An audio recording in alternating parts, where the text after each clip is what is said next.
Sou Fernanda Manente, médica ginecologista, Eu sou Danilo Manente, médico mastologista, e juntos nós somos um um casal casal para para elas. elas, trazendo informações sobre saúde e qualidade de vida de uma forma leve e descontraída. No episódio de hoje, a gente resolveu tratar um pouquinho das questões mais frequentes que as pacientes fazem para a gente, né? Então, eu vou começar o meu papel de entrevistador. Hoje eu vou fazer várias perguntas que as pessoas costumam fazer para a doutora Fernanda, né?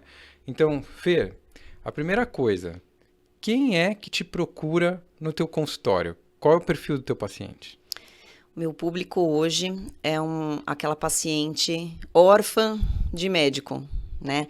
Aquela paciente que chegou na sua transição para a menopausa e está passando por diversas situações em que ela não se reconhece mais como aquela pessoa que ela era antes e não tem ninguém para ajudar. É aquela paciente que ainda não está na menopausa, que ela não está normal como ela queria estar e ela precisa de uma melhora na qualidade de vida. Então essa é a paciente que me procura no consultório. E o que você faz na prática clínica? Como é que é o atendimento? Como é que é a consulta da doutora Fernanda hoje em dia?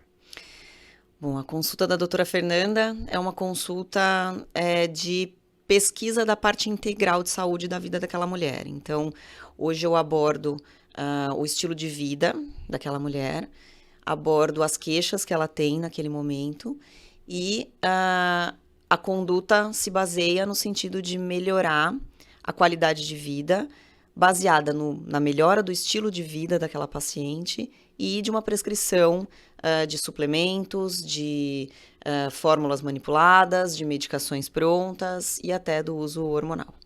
Você deixou de ser ginecologista? Não, eu faço todo o acompanhamento ginecológico das minhas pacientes e desde da primeira menstruação até o fim da vida delas. Mas a minha abordagem hoje é uma abordagem um pouco mais ampla, talvez, do que só um ginecologista. Então, é um casamento de verdade com aquela paciente. Você acha que a ginecologia te permite ter uma relação com a paciente diferente justamente por tratar de todas as etapas da vida da mulher e você poder abordar e auxiliá-la nesse processo de vida, ou qualquer outro especialista teria essa possibilidade? Acho que tem duas questões, né? Acho que a primeira é o fato de eu ser mulher. Então, e tá passando por essa transição hormonal. Então, isso já me traz mais perto daquela paciente que me procura. Mas, obviamente, que a minha base médica de ginecologista me traz um conhecimento que auxilia muito na abordagem das minhas pacientes nessa fase. A gente acabou de gravar um outro programa e a gente falou muito de transição de carreira, né? E você transicionou a sua carreira de uma parte cirúrgica por uma questão pessoal que a gente teve em relação à nossa família. E um de nós teria que sair do centro cirúrgico, né? Sim. E a opção foi que você saísse do centro cirúrgico. Como é que foi isso para você, transicionar a doutora Fernanda, uroginecologista, cirurgiã, que fazia sling, que fazia esterectomia, para uma médica que hoje praticamente se dedica ao consultório médico? Aham. Como você falou, foi uma questão pessoal que me tirou do centro cirúrgico. Não que fosse uma área que era a minha paixão. Acho que o centro cirúrgico nunca foi a minha paixão. Eu sempre gostei muito mais de estar no consultório. E mais por questões de vida, a gente acaba sendo ginecologista, tem muita patologia cirúrgica, a gente acaba entrando mais para o centro cirúrgico mesmo. E por motivos pessoais, eu acabei precisando sair e eu acho que eu me encontrei de fato. Eu sentada na frente do paciente, no meu consultório e lidando com estilo de vida, me trouxe mais prazer de estar falando de uma coisa que eu mesma faço na minha vida. Então, para mim era muito mais fácil, era muito mais gostoso, era muito mais prazeroso tá tratando de coisas de prevenção, tá tratando de assuntos de melhora de qualidade de vida com aquela paciente que sentava no meu consultório. Me sinto muito mais útil hoje como médica, auxiliando nesse sentido, do que eu auxiliava antes em termos cirúrgico. Não que eu não faça, mas hoje a base do meu atendimento já não é mais a parte cirúrgica. E você fala muito de hormônio, né? Então, quem te ouve, quem te vê, você falando muito de hormônio. Qual que é o papel do hormônio na sua vida pessoal e na sua vida profissional? Acho que como qualquer médico, em maturidade de carreira, já passou por vários estágios, né? E eu, não diferente de ninguém, já passei pelo estágio de é, endemonizar o uso de hormônio. E hoje, passando por outra fase de vida, passando por outras necessidades fisiológicas, eu entendo hoje melhor o papel do hormônio. É por isso que eu falo que, por eu ser mulher, eu consigo me aproximar um pouco mais dessas questões femininas, dessa transição hormonal que acontece entre os 35 e 45 anos, antes daquela fase da menopausa. Então, o hormônio teve um papel nesse sentido para mim, de me trazer de volta uma qualidade de vida que eu achava que eu tinha antes e que eu não tinha de fato. Então, hoje o hormônio me traz mais vitalidade, o hormônio me traz mais disposição para que eu continue num estilo de vida saudável que eu sempre quis ter, que eu sempre tentei ter e que em determinado momento acabou sendo dificultado por essa queda hormonal. E é o que eu sempre falo, né? Quem não é a favor do hormônio é quem nunca teve essa oportunidade de usar ele de uma forma consciente, de uma forma segura, para melhora da disposição, para melhora da qualidade de vida. No passado você fazia obstetrícia e você tem uma frase muito impactante. Eu só fui ser uma boa obstetra o dia que eu fui mãe. Você acha que é um pouco parecido com isso? Você só consegue ter a percepção das reais necessidades do seu paciente quando você passou por aquelas demandas? Não que isso seja obrigatório, né? Acho que não é uma questão obrigatória você passar por aquilo para você entender, mas para mim faz muito mais sentido. Eu realmente fui uma obstetra melhor quando eu virei gestante. Porque você passar por aquelas situações, você ter os mesmos sintomas que aquela pessoa tem, te traz mais perto, te gera uma empatia diferente, né? E o fato de eu estar próximo dessas questões de queda hormonal e de uso hormonal e de sentir o efeito colateral e de fato sentir no meu corpo o que aquilo produz, é mais fácil de eu transmitir isso para aquela pessoa que está sentada na minha frente. E o que a sua vida, Fernanda, impacta na vida das suas pacientes? A doutora Fernanda é uma coisa, a Fernanda é outra. A vida da Fernanda, como é que ela impacta a vida das suas pacientes? Acho que a gente é o exemplo, né? A gente não pode falar uma coisa no consultório e viver outra fora dali do consultório. Porque hoje em dia com a rede social, isso acaba ficando muito mais evidente. Então, as minhas pacientes, elas me conhecem. As minhas pacientes, elas sabem da minha vida pessoal. Elas sabem o que eu faço de fato. Né? Então, não existe mais aquela coisa do médico sentado na frente do paciente, falando pro paciente que ele precisa se exercitar, que ele precisa comer direito, que ele não pode fumar, mas ele ali tem sobrepeso, não faz a sua atividade física. Então, e o paciente percebe isso, né? E hoje, mais ainda, com essa rede social aberta. Então, a minha vida hoje é um livro aberto para os meus pacientes. Quem quiser me conhecer é só entrar na minha rede social, né? Então, isso traz... Primeiro que filtra o paciente que vai chegar no consultório. O paciente que chega lá já se identificou comigo de alguma maneira, já sabe o que vai encontrar. E segundo que eu acabo até me sentindo meio que obrigada a me manter no estilo de vida saudável, porque eu sei que aquilo impacta na vida do paciente. Eu tenho muita paciente que fala na rede social para mim, manda mensagem falando, você me inspira, você me incentiva a continuar, eu só tô aqui fazendo atividade física porque eu vejo você fazendo todos os dias. Então, isso me anima a continuar e eu sei que aquilo também impacta no estilo de vida das outras pessoas. E o contrário, como é que as suas pacientes impactam na sua vida? O que eu estou querendo dizer? Muitas vezes, para quem não é acostumado a lidar com a gente, né, e não vive o nosso dia a dia, você acaba tomando decisões alimentares, de rejeitar o álcool, comportamentais, porque você fala, puxa, hoje eu sou uma pessoa que eu sou vista, né? Como é que isso impacta a sua vida, né? Você deixa às vezes de fazer as coisas ou se policia para fazer determinadas coisas porque os seus pacientes, onde a gente encontra um paciente, né? Você vai ao shopping, você vai a um show, você vai num bar e você encontra os pacientes. Como que isso te impacta? Eu acho que assim, ó, o que eu mostro ali na rede social, primeiro que é muito do que eu sou de verdade, né? Então, poucas coisas realmente estão ali escondidinha debaixo do tapete para coisas que eu opto realmente por não abrir de fato, mas e é isso que você falou, assim, aonde a gente vai, tem alguém ali que me conhece. Dificilmente a gente sai hoje e não encontra ninguém que não chegue pra gente e fala assim, ah, você é a doutora Fernanda, ah, você é o doutor Danilo. Então, isso acaba te gerando um cuidado maior com a atitude que você está tendo ali, que você sabe que você está influenciando aquelas pessoas, né? Então, eu não posso dizer na minha rede social e ali no meu consultório que você não pode ingerir bebida alcoólica em grande quantidade e a pessoa, de repente, me vê numa situação em que eu tô alcoolizada. Tipo, não faz sentido, né? Agora, eu não bebo, eu bebo zero álcool todos os dias. Não, eu tenho os meus momentos em que eu bebo alguma coisa, em que eu tô descansando, em que eu não faço uma dieta 100% regrada, mas eu tenho a consciência ali de que sim, tem sempre alguém de fato me olhando e me cuidando. Então, isso impacta sim também na minha qualidade de vida.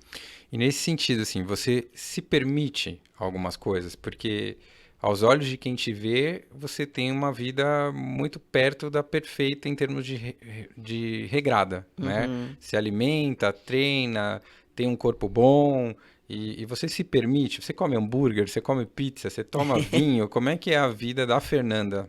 Sim. Não sou perfeita, né? Então eu tenho as minhas escorregadas. Como hambúrguer, como pizza, como rodízio japonês, bebo álcool. E assim, o que eu hoje prego, né, na minha vida é o equilíbrio. Então, quando eu não tenho um objetivo específico para alguma coisa, por exemplo, no ano passado que eu fiz a competição de fisiculturismo, eu tinha um objetivo específico e naquele período em que eu estava me preparando para aquilo, sim, eu fiz 100% do que eu precisava fazer.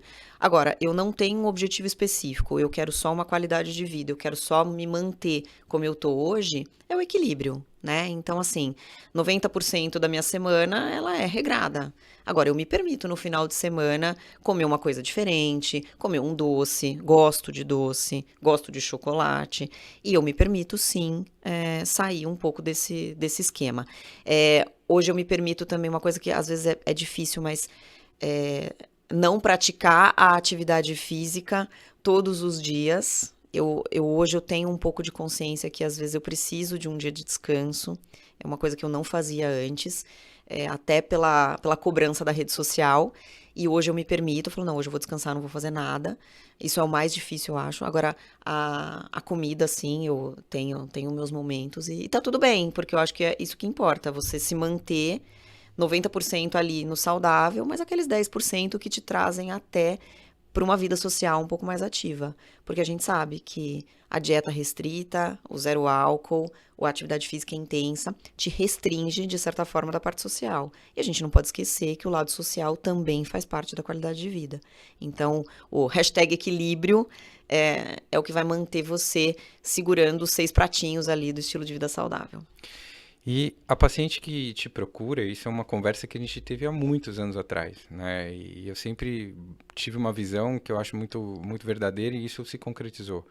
Eu sempre falei para você, Fer, a paciente que vai te procurar, ela vê em você o modelo, né? E muitas vezes ela é seu espelho. E a gente vê isso acontecendo cada vez mais dentro do seu consultório.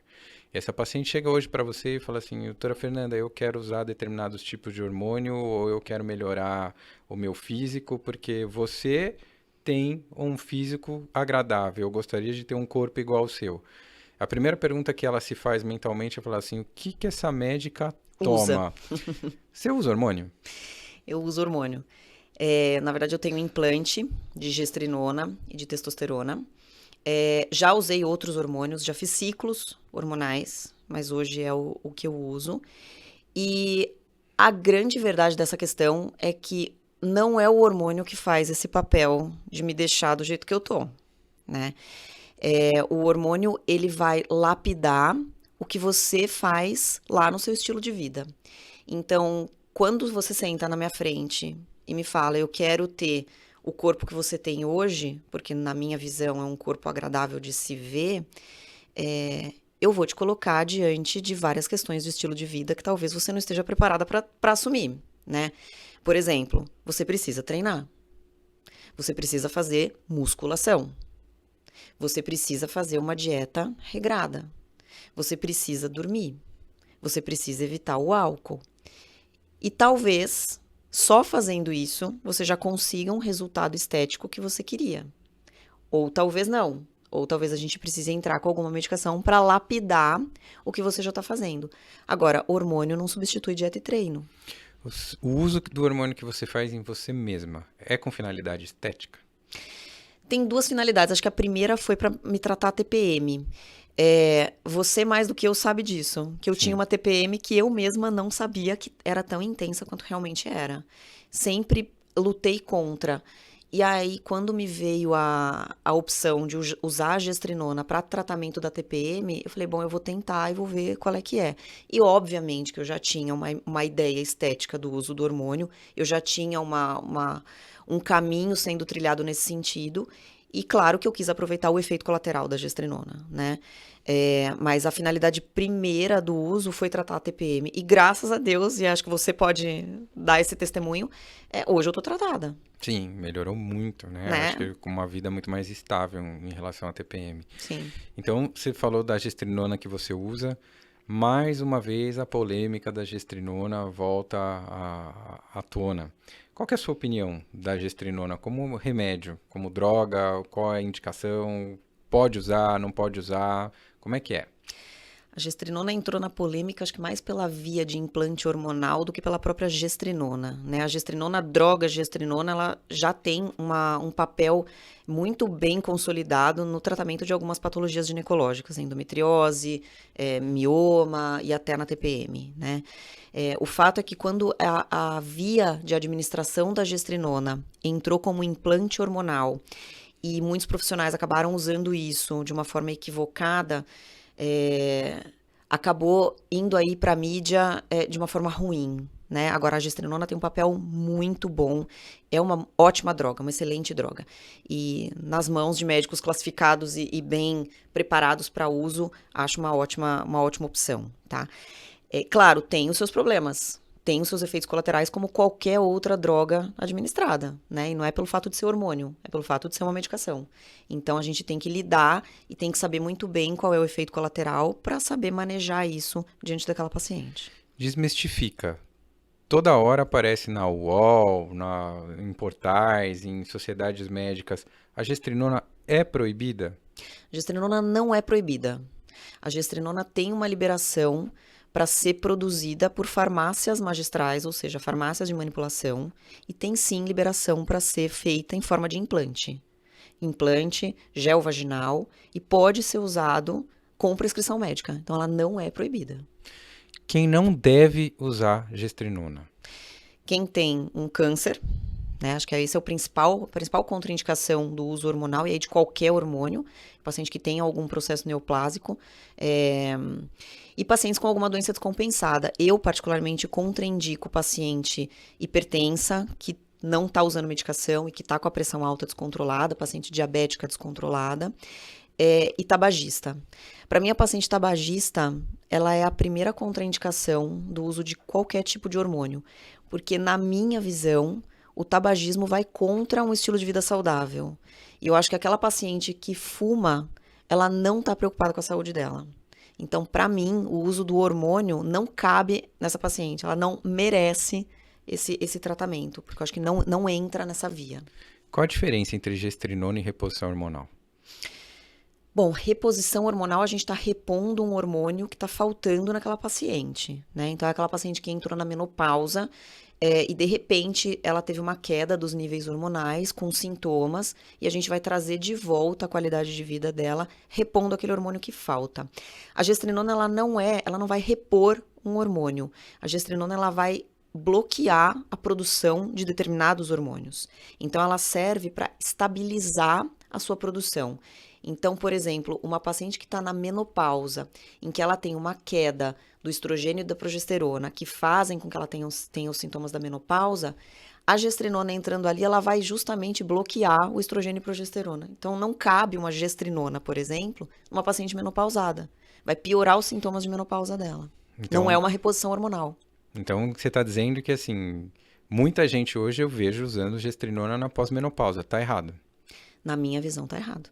Para mim é uma contraindicação. Menopausa é contraindicação para gestrinona. Só para você ter uma ideia, a gestrinona ela vai bloquear o estrogênio e progesterona, a paciente vai ter muito mais ressecamento vaginal, por exemplo, que é uma coisa que ela já tem na menopausa, se ela continuar usando a gestrinona. Vai piorar a onda de calor. Vai piorar a onda de calor. Aí tem alguns médicos que falam assim, mas eu tô colocando implante junto de estrogênio, eu tô colocando junto implante de progesterona. E tá colocando implante de gestrinona exatamente para quê? Você tá fazendo um cabo de guerra medicamentoso. Exato. Um puxando para um lado, outro puxando para o outro. Exato. E o resultado vai ser uma tragédia. Uma tragédia. É isso. E, por último, a última pergunta. O que você acha das pessoas que buscam o uso de hormônio para fins estéticos? Eu quero ficar mais bonito e eu quero usar hormônio para facilitar o meu caminho ou ir além do que eu tô. Qual é a situação? Isso é viável? Isso, se é viável? Vamos fazer um paralelo? Eu quero fazer toxina botulínica no rosto porque eu não quero ter rugas. É um tratamento estético? É um tratamento estético. É permitido fazer? É permitido fazer. Tem algum embasamento científico daquilo naquele uso? Eu desconheço estudos de avaliação de longo prazo. Isso serve para várias outras coisas, né? Então, hoje a gente já está vendo recall de prótese de mama, porque tem o linfoma de célula anaplásica. Então, tem várias situações de tratamentos estéticos que podem complicar. Inclusive, quantos pacientes a gente já viu que morreram em lipoaspiração? Sim. Então, assim, para mim, é uma hipocrisia a gente falar que a paciente não pode usar hormônio com fim estético e a gente ter, em paralelo, tratamentos puramente estéticos que são permitidos e que ninguém se preocupa com isso, né? E que tudo pode dar complicação. Então, assim, uma prótese de mama é estético, uso de toxina botulínica é estético, aumento de lábio é estético, lifting com fio de sustentação é estético e muitas vezes realizado por profissionais que sequer são médicos. Né? Agora, o que nós estamos falando aqui? Nós estamos falando do uso de hormônio, sim, para fim estético, feito por um profissional médico com base médica bem estabelecida, né? Então, assim, eu acho que antes de você fazer o tratamento estético que você quer, é você procurar um bom profissional que saiba o que está fazendo. O que é um bom profissional que sabe o que está fazendo? Um bom profissional que sabe o que está fazendo, acho que é um profissional que tem conhecimento científico daquilo que faz, que tem uma boa base médica, né? Hoje a gente sabe que tem muitos cursos sobre o assunto, sobre o uso hormonal, porque na realidade isso não é uma matéria dada na faculdade. Então ninguém sai da faculdade tendo tido matéria de uso de hormônios, né? A gente tem dentro da ginecologia, dentro da endocrinologia, um pincelamento sobre essas coisas, mas hoje a gente não sai de fato de uma faculdade médica sabendo disso. Então, a gente vai atrás de pós-graduação, de cursos, e tem até a residência de medicina do esporte. Então, hoje já se começa a falar um pouco mais, mas o médico lá atrás não teve essa base científica na faculdade, né? Então, a gente tem que ir atrás em termos de formação própria. Então, vai fazer curso, vai atrás das publicações científicas. E, muitas vezes, algumas pessoas fazem o tratamento hormonal com seus pacientes sem ter essa base toda preparada para isso. Então, vamos lá. Vou fazer uma pergunta bastante polêmica. Eu sou Danilo, sou casado com a Fernanda. A Fernanda tem 42 anos, ela treina, ela se alimenta bem, ela dorme noite sim, noite não, só que a Fernanda quer ficar com um corpo melhor. Quem ela deve procurar? Quem é o profissional? Ela vai no endócrino? Ela vai no ginecologista? Ela vai no médico do esporte? Ela vai no nutrólogo? Qual dessas especialidades é a mais apta a tratar? Existe essa especialidade? A gente vê lá, medicina integrativa, medicina funcional, vamos ser bastante realistas, essas especialidades existem perante o Conselho Regional de Medicina, são especialidades reconhecidas, todo profissional que é ginecologista, endócrino, médico do esporte, nutrólogo, está apto a fazer esse tipo de coisa? Aonde que se aprendeu isso? Né? Quem aprendeu a fazer isso? Um paralelo muito grande que eu faço é o seguinte, o cirurgião plástico. Eu convivo muito com o cirurgião plástico em função da mastologia. Eu vivi a residência médica deles, né, junto comigo, fazendo reconstrução de mama. Aonde é que foi que o cirurgião plástico aprendeu a fazer preenchimento de rosto? Ele aprendeu dentro da faculdade de medicina, ele aprendeu na residência médica. Onde é que as pessoas aprendem a fazer essas coisas estéticas? Existe a especialidade de medicina estética? Como é que... Não, o que eu penso disso? você vai precisar procurar essa especialização do tratamento estético em outros cursos. Mas qual é a base que você teve? Né? Por exemplo, eu como ginecologista, eu tive na faculdade, eu tive na minha residência médica um embasamento enorme sobre o uso de hormônio, sobre a fisiologia do hormônio normal, sobre a menopausa, sobre TPM, sobre as doenças ginecológicas. Então, eu tenho uma base de conhecimento médico muito bem estabelecida. Então, você vir conversar comigo, se você vamos pegar uma especialidade totalmente fora da minha área, um pediatra. Se um pediatra sentar do meu lado e quiser conversar comigo sobre transição menopausal, desculpa, eu vou saber muito mais que o pediatra, porque não é a área dele, né? Mesmo se eu for conversar com o pediatra sobre doenças da infância, o cara vai me destruir, o cara vai saber muito mais que eu, não é a minha área, né? Então, assim, eu acho que para você poder tratar daquela doença que você se propôs a tratar, ou daquele problema, ou daquela parte estética, você precisa ter essa base, né? E muitas vezes a formação dos médicos, e eu acho que aí é que entra as sociedades que estão fazendo as cartas de não recomendar o uso de hormônio, eu acho que o papel da sociedade, acho que está certo nesse sentido, é de você rastrear quem realmente tem a base para fazer esse tratamento e quem não tem. Porque a gente sabe, infelizmente, tem muita gente fazendo o tratamento sem ter o conhecimento. E aí os problemas acontecem de fato, né? Se já acontece com quem tem a base, com quem sabe que vai acontecer determinado efeito colateral, mas sabe como tratar, imagina com quem não tem esse conhecimento. Então, eu acho que não existe um profissional, uma especialidade certa para você procurar para fazer o seu tratamento estético, mas você tem que ter na cabeça que um ginecologista vai ter mais conhecimento sobre aquele assunto, desde que, obviamente, a formação dele tenha sido adequada, do que uma especialidade totalmente fora daquela área. Você né? tem medo de trabalhar com hormônio? Acho que todo mundo tem medo, né? Na verdade, assim, acho que o medo tá no desconhecido. Então, quando a gente estuda e sabe o que aquele hormônio pode te trazer, você não tem medo de prescrever, porque você sabe o que fazer se aquilo der errado. Mas você tem que ter um pacto muito grande com aquela pessoa que está ali do outro lado. Né? A pessoa tem que entender em que situação ela está se metendo. Eu atendi uma paciente esses dias que ela tinha alguns problemas de saúde prévios e ela estava usando hormônio prescrito por um outro profissional. E eu falei para ela, olha, se você tivesse vindo aqui, eu jamais teria prescrito hormônio para você. Por todas essas questões de saúde que você tem, você está aumentando o seu risco. Agora, vamos ser realistas, senta aqui na minha frente e vamos conversar uma coisa. Você sabe que tem esse risco e você sabe o benefício que o hormônio está te trazendo. O que você quer? Você vai decidir junto comigo qual caminho você vai trilhar. Você fala para mim, eu assumo esse risco e quero continuar, tá tudo bem. Agora, você tem que saber que esse risco existe. Então, acho que o medo tá muito mais no desconhecido.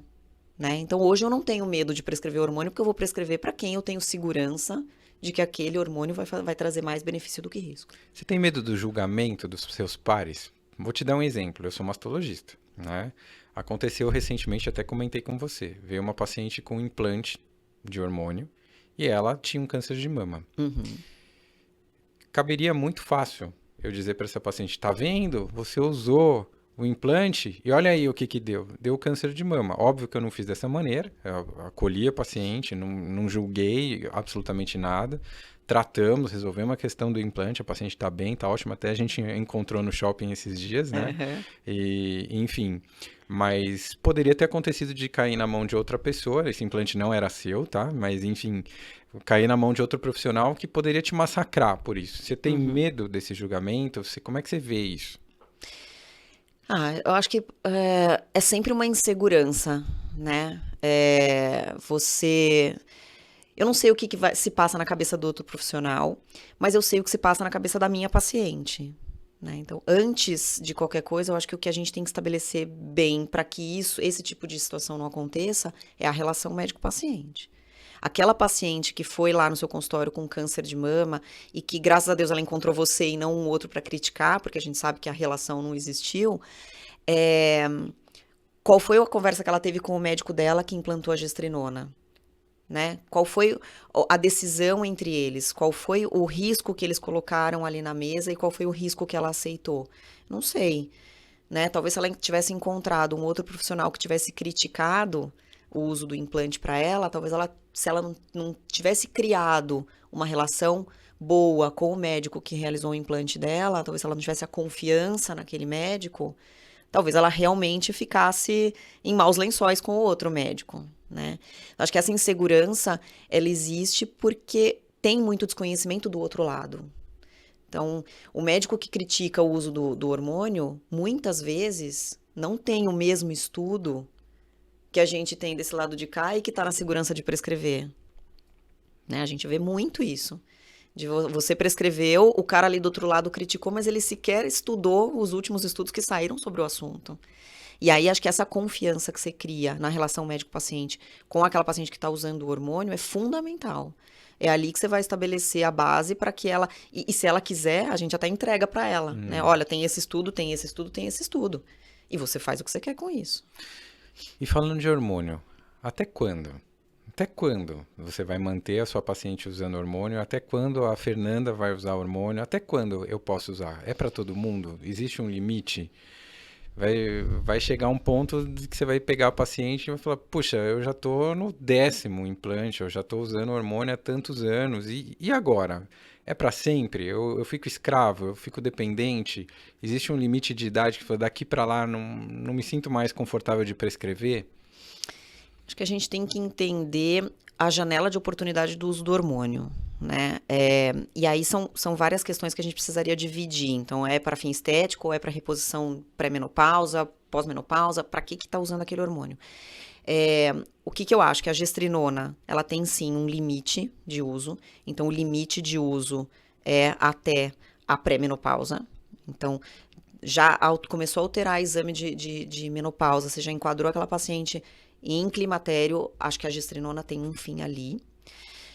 Agora, a reposição hormonal pós-menopausa, estrogênio, progesterona, testosterona, se você entrou com aquela terapia hormonal de forma segura, já nos primeiros anos pós-menopausa, os primeiros anos em que ela teve o sintoma, você pode manter até ela se sentir confortável. E hoje em dia são 10 anos que você pode usar a terapia hormonal, mas eu ainda não tenho muito essa segurança de falar assim, com 10 anos eu simplesmente tiro e faço o quê com aquela paciente? Eu acho que é muito mais na questão da qualidade de vida e do estilo de vida que ela tá levando, no fato do merecer o hormônio, do que de fato um tempo, né? E claro, acompanhamento, né? Então, alterou um exame, teve algum problema de saúde, é hora de interromper, né? Mas acho que o tempo, acho que não fala mais pra gente hoje, o número de anos limite, acho que não é mais esse o fator principal de interrupção do hormônio. Agora, para fechar a tua parte da entrevista, um ping-pong bem rapidinho. Marília Gabriela. Marília Gabriela total. Quando você pensa num consultório, com uma doença que vem na sua cabeça? Talvez obesidade. Se você só pudesse usar um exame complementar na sua vida, qual seria? Caramba, um só? Um só. Exames de sangue, laboratoriais. Não, um exame de sangue. Ai, um exame de sangue? E por quê? Lógico. Nossa, são tantos. Tá bom, vamos falar de hormônio, testosterona. Um tratamento, só tem um. Hormônio. Uma recomendação. Estilo de vida saudável. Um medo. Medo da morte, né? Uma realização sua. Tá no consultório e ouvir das minhas pacientes que a qualidade de vida delas mudou com o meu tratamento. Muito bom, muito bom. É isso. E aí agora eu vou responder umas perguntas que a gente tem ouvido cada vez mais dentro do consultório médico da mastologia. Então vamos lá. Agora é minha vez. O meu é muito mais curto, gente. O meu é Colocar em muito maus mais lençóis. Ou em bons. Recentemente saiu uma publicação associando o uso de anticoncepcional com o aumento do risco de câncer de mama. Verdade? Mito? Suas considerações? A medicina ela é cíclica, né? Então, toda vez as pessoas requentam informações. Esse estudo, na verdade, ele é uma modalidade de estudo que é uma meta-análise. Então, ela agrupou vários estudos já conhecidos, já publicados, e, de fato, mostrou que existe sim um aumento de risco do uso do anticoncepcional com câncer de mama, tanto em estrogênio, quanto estrogênio e progesterona, quanto progesterona isolada. A grande questão é qual é a novidade do estudo. Isso é dado conhecido há muito tempo. Uhum. A grande questão é que, assim, o risco-benefício, ele sempre tem que ser levado em consideração. Da mesma maneira que esses anticoncepcionais aumentam o risco de câncer de mama, eles diminuem o risco de câncer de ovário. E diminuem o risco de um câncer de ovário que é muito mais letal que o câncer de mama. Então, o que a gente tem que entender é que em medicina existe uma coisa chamada risco relativo. E o risco relativo ele é baixo quando a gente compara com o uso de outras substâncias ou com outras exposições. Então, acho que ninguém deve deixar de usar anticoncepcional com a indicação de anticoncepcional ou de fazer uma anticoncepção com medo do câncer de mama, né? Eu acho que a grande questão é, se eu estou usando anticoncepcional só por usar, não tem essa necessidade. Se eu realmente tenho indicação de anticoncepção, a gente deve sim encorajar o paciente a usar e não ter medo do uso. Tem um exame novo velho, que utiliza calor para detecção de algumas alterações, chamado termografia. Funciona para a parte da mastologia? Tem papel? Qual a sua opinião? Na realidade, assim, a gente tem recebido representantes de uma empresa que nada mais faz do que uma termografia ambulatorial e isso está sendo vendido no mercado como uma forma de prevenir o câncer de mama, de detectar o câncer de mama antes mesmo dele aparecer. De novo, notícia velha, né? Então, essa metodologia de diagnóstico, ela já existe desde a década de 70, né? E o clássico é a termografia. Sabidamente, a gente já percebeu desde aquela época que não existe impacto nenhum em redução de mortalidade, em redução do surgimento de doença quando a gente aplica essa modalidade de teste nessas pacientes. Portanto, assim, fazer esses testes de calor no consultório ou aplicação de termografia, à luz daquilo que a gente conhece em 2023, não tem benefício algum para o paciente. Isso é charlatanismo. E o teste genético? Quando a gente fala das pacientes que já têm um câncer de mama, é necessário se fazer um teste genético para aquela paciente, por exemplo, ela entrou na menopausa e ela necessitaria de um tratamento para menopausa, hormonal ou não. É necessário que ela faça um teste genético, caso ela queira ou possa usar o hormônio? São dois cenários muito diferentes, né? Paciente com câncer não usa hormônio, ponto. Né? Ah, mas é receptor negativo. Paciente com câncer não usa hormônio. A gente vai ter que buscar alternativas ao hormônio para poder utilizar. Ah, mas existem estudos mostrando que o uso de estrogênio tópico talvez seja seguro. Não existe uma recomendação formal para o uso e a gente pode sim utilizar em circunstâncias naquelas que a gente pactuou com o paciente os riscos e os benefícios, mas formalmente o paciente com câncer de mama não usa hormônio. A aplicação de teste genético é uma outra história. A aplicação de teste genético é para a gente, primeiro, num cenário de câncer de mama, a gente fazer a abordagem adequada do ponto de vista cirúrgico. Então, o teste genético, só para vocês entenderem um pouquinho, é perceber se existe naquela paciente um risco familiar hereditário, no qual as células daquela paciente têm uma mutação genética que condiciona o aumento de risco para câncer de mama. Isso corresponde a 5 a 10% do total de casos, tá? Então, o teste genético num cenário de câncer de mama ele deve ser feito para pacientes com determinadas circunstâncias, por exemplo, pacientes muito jovens, pacientes com histórico familiar bastante forte para câncer de mama ou outros tipos de cânceres associados e pacientes com tumores que a gente classifica como triplo negativos. O que a gente tem recebido no consultório médico cada vez mais são pacientes em climatério, como as que você trata, que vão entrar em reposição hormonal e essas pacientes vêm do ginecologista para mim para uma avaliação pré-reposição. E aí os médicos muitas vezes falam, poxa, por que você não faz um teste genético para saber se você tem uma alteração e aí sim eu posso te prescrever hormônio. Não faz sentido nenhum, né? Porque se essa paciente não tem um fator de risco real para câncer de mama, ela não tem a contraindicação formal do Pro uso uso da de terapia hormônio. hormonal. E vou além. O teste genético dela, ela pode dar negativo e muitas vezes a gente não conhecer a mutação que ela tem, né? Então, hoje, em 2023, a gente já testa muito mais genes do que a gente testava em 2013, muito mais genes do que em 2003, quando a gente só testava dois. E daqui 10, 20 anos, talvez a gente conheça muito mais genes que no teste de hoje não vai ter sido mapeado, mas que essa paciente acabou utilizando o hormônio sem o teste ter detectado. Então, o teste genético ele não é um aval de segurança para uso de hormônio. Eu acho que as questões são outras, né? É a boa anamnese, é a paciente cuidar de todo o resto e chegar à conclusão que ela precisa usar hormônio e a segurança dela vai estar garantida pelas outras variáveis e não pelo teste genético. Acho que mesmo porque a gente já sabe que, por exemplo, a obesidade traz um aumento do risco de câncer de mama muito maior do que o uso do hormônio, de fato. Sim, sim. Na população geral, a gente percebe que o grande fator de risco, sem ser a idade, né? Porque a idade, sem dúvida nenhuma, é o maior fator de risco, a obesidade está em segundo lugar. Então, se alguém perguntasse para mim o que eu devo fazer para não ter câncer de mama hoje, É estilo de vida é saudável. estilo de vida saudável. Não dá para falar não fique velho, porque acho que todo mundo vai quer ficar ficar. velho. E a segunda recomendação é o estilo de vida saudável e controle do peso, né?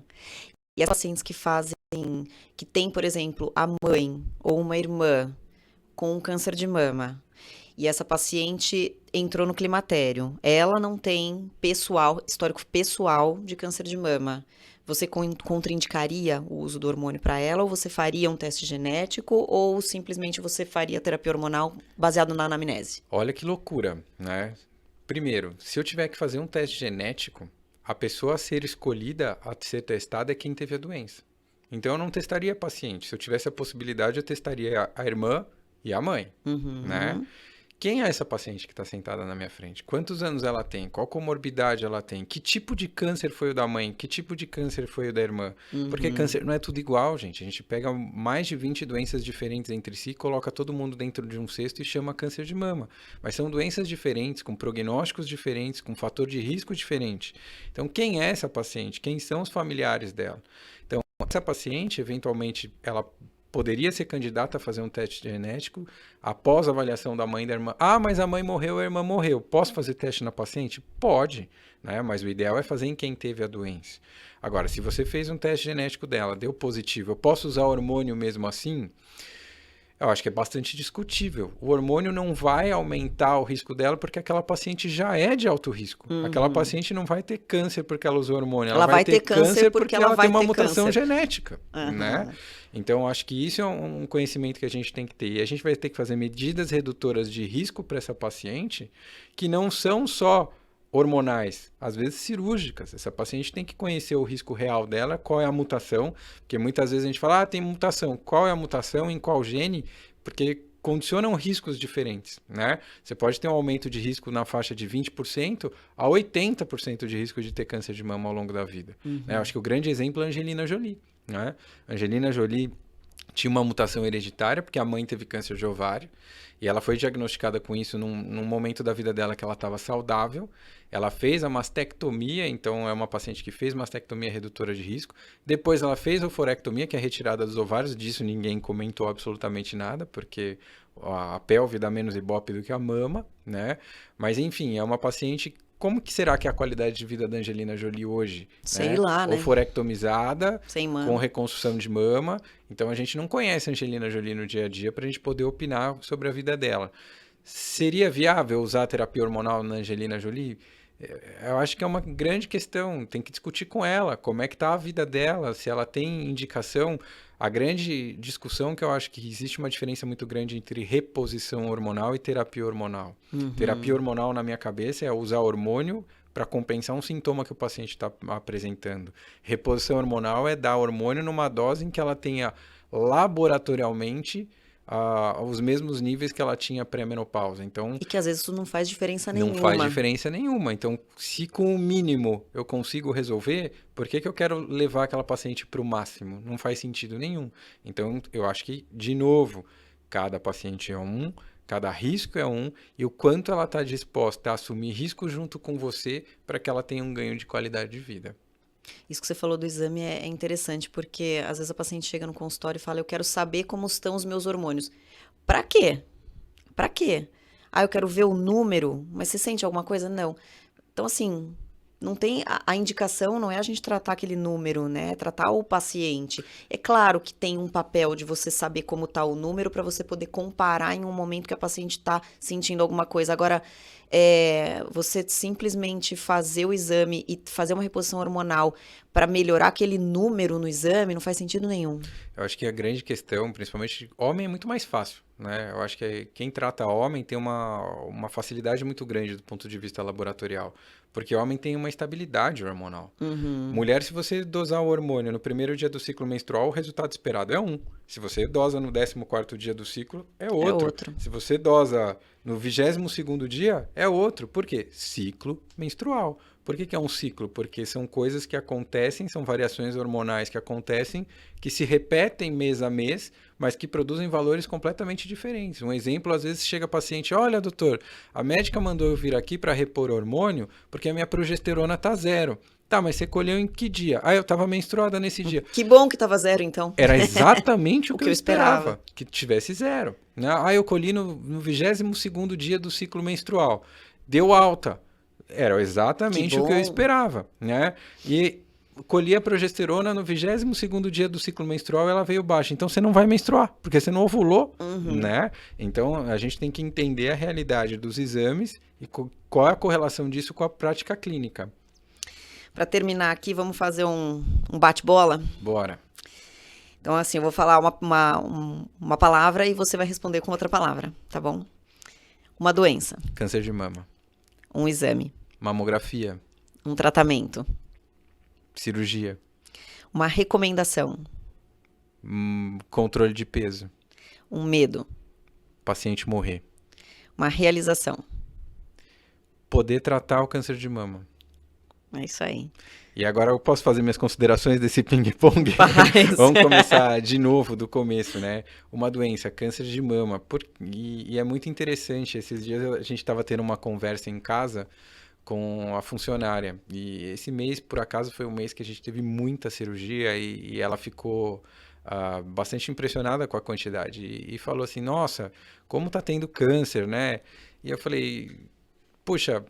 É engraçado o contrassenso que vive um mastologista, né? Porque tudo que a gente não quer é que um paciente fique doente, mas ao mesmo tempo a gente sente muito feliz que o paciente tenha a doença e a gente tem as armas necessárias para tratá-lo, né? Então acho que isso é a grande realização, é poder fazer o melhor tratamento da melhor maneira. E às vezes os pacientes falam, poxa, eu estou em Campinas, se eu estivesse nos Estados Unidos eu teria sido tratado de uma maneira diferente. E é poder falar para o paciente, não, aqui em Campinas você tem a possibilidade da gente fazer o mesmo tratamento que você faria em qualquer lugar do mundo. E isso é a minha grande realização. Poder estar num centro onde eu consigo fazer o melhor para o meu paciente.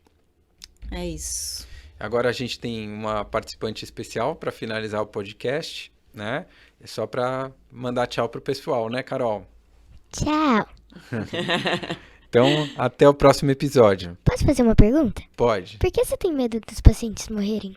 Porque isso significa o fracasso daquilo que a gente fez, né? Embora muitas vezes a gente tenha feito o nosso melhor, muitas vezes a doença vai acabar ganhando da gente.